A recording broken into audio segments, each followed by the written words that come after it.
A second woman has now come forward accusing Senator Al Franken of inappropriate touching. Lindsay Menn says it happened in 2010 as this picture was being snapped. The now 33-year-old says she recognized Franken at the state fair and as her husband took the photo. Quote, Franken pulled me in really close, like awkward close. He put his hand full-fledged on my rear. It was wrapped tightly around my butt cheek.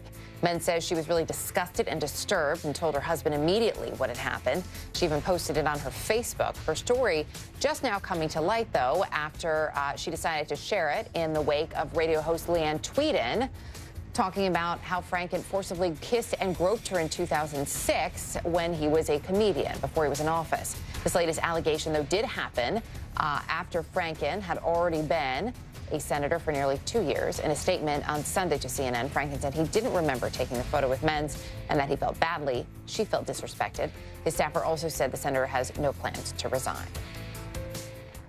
One of the people supporting Senator Franken is Ohio's Democratic candidate for governor, Bill O'Neill. And he defended Franken in a rather odd way by touting his own sexual experiences.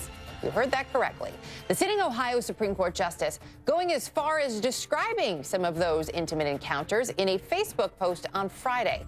Bill Shaw with our affiliate WJW caught up with O'Neill on the same day he posted those declarations online.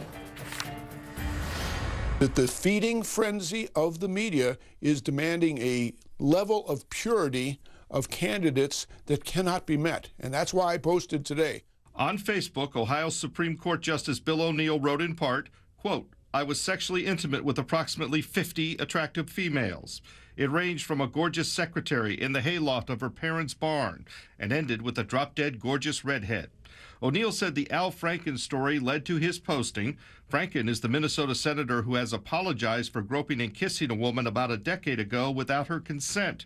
She has accepted his apology, but the story has led for some to call for Franken to resign.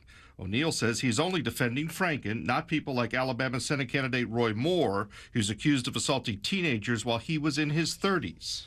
My daughters have taken exception to it. I fully understand that, and I fully understand the anguish of victims. I get that, but I'm saying that we now have in America a new standard being driven by the media that if you're not absolutely pure, you're not eligible to run for office in America, and that's wrong. O'Neill says he was only saving his political opponents the trouble of researching his past. His post concluded with this, I am so disappointed by this national feeding frenzy about sexual indiscretions decades ago. Peace. Rational messages are not being heard. You know, people are going to extremes. I mean, you're sitting in my study today because I probably went too far. O'Neill's phone rang off the hook as we conducted this interview. Do you worry about your phraseology and how some people may receive it? I didn't speak with perfection. My media coordinator has resigned this afternoon. He says, I can't put up with this, and that's fine. True, or are you just saying that? Did he No, he did. resign? Does it give you pause that everybody from your media coordinator to your daughters don't agree with you? Does it give you pause? Oh, no, I've stood alone before. I fully understand when you're right, you have to stand up, and I am right on this. He says he's right on this. Again, that was Friday. Well, by Sunday, the controversial post had been deleted and replaced with an apology in which O'Neill wrote, in part, I'm sorry. I have damaged the national debate on the very real subject of sexual harassment, abuse, and unfortunately rape. It is not a laughing matter. Joining now via Skype, the host of the Bill Cunningham Show. So when you see all of this, I mean, what kind of reaction are we hearing out there besides jaws dropping across the country? You know, Erica, we often talk about bombshells in the media. To say in Ohio this is a bombshell would be underestimating it.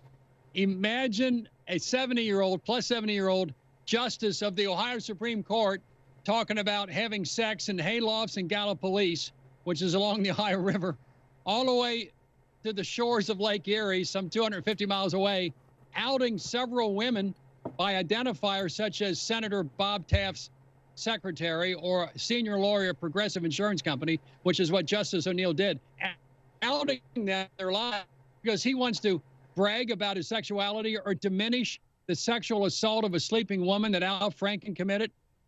To me, the word bombshell doesn't apply. And, you know, my